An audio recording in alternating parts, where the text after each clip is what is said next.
Hello guys, Supitina TV, it's here! Ayan, today it's my video. Yes, may video na naman tayo guys. Gagawa tayo ng leftover na salmon.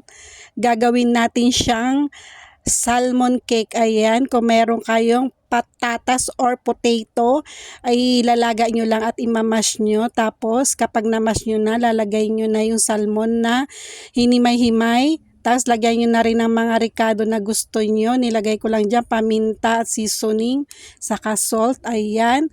Piprepare ko rin ang ating itlog. Gagamitin natin yan mamaya kapag piprituhin na natin yung nagawa nating salmon cake. Yan. Babatikin nyo lang yung itlog hanggang mag-combine. Gagamit din tayo ng breadcrumb. Yung breadcrumb na yan para tumibay yung bind ng ating salmon cake, o diba? Para hindi siya dumikit pag pinirito na natin. Ganon. Bago natin prituhin, budburan muna natin ng flour para hindi rin magdikit-dikit ang ating nagawang salmon cake. Matarbaho siya guys, pero masarap at okay siya, lalong-lalo na kapag meron kayong mga bata sa bahay. Katulad naming OFW, gumagawa kami ng mga iba't ibang lulutuin para sa aming mga alaga or amo. Ngayon, pag natapos na, ididip natin siya sa ating ginawang itlog. Ganyan lang, dapat hindi nyo kakamayin para hindi siya dumikit sa kamay nyo.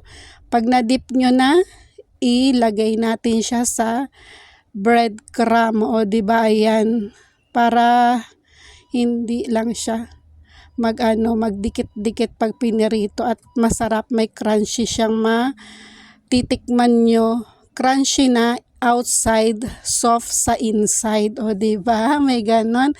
Ulit-ulitin nyo lang guys hanggang matapos nyo lahat ng ginawa nyo at yan na. Ngayon, prepare natin ang ating paglulutuan or pagpiprituhan ng ating ginawang salmon cake.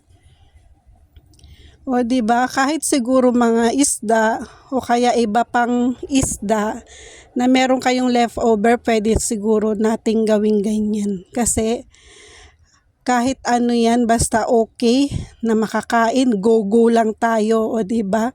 Kapag OFW ka talaga, mag-aano ka, mag-iisip ka ng mga ano pang pwedeng lutuin sa ating mga alaga o kaya mga amo. Talagang pag OFW ka, lahat dapat kaya mo. Kasi pinasok mo yung trabahong yan, dapat panindigan mo, o diba? Kala nyo madali maging OFW, mahirap, malayo na sa inyong pamilya, pagod pa, pero laban lang tayo.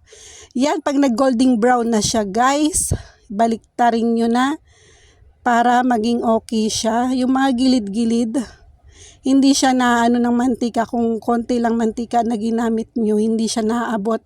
Gawan nyo na lang ng paraan, angat-angatin nyo, tapos igilid-gilid nyo prito. Gamitan nyo ng chong.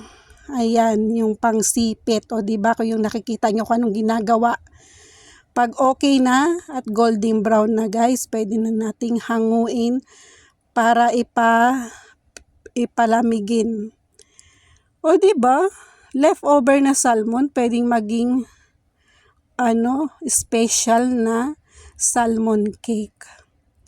Try nyo rin to sa inyong bahay guys. Ayan, naluto na lahat at ipapakain ko na yan sa aking alaga. Napakasarap niyan guys, at kung meron kayong ganyan, pwede nyo rin isaw-saw sa sweet and sour at saka sa mayonnaise. Yun lang guys, bye-bye!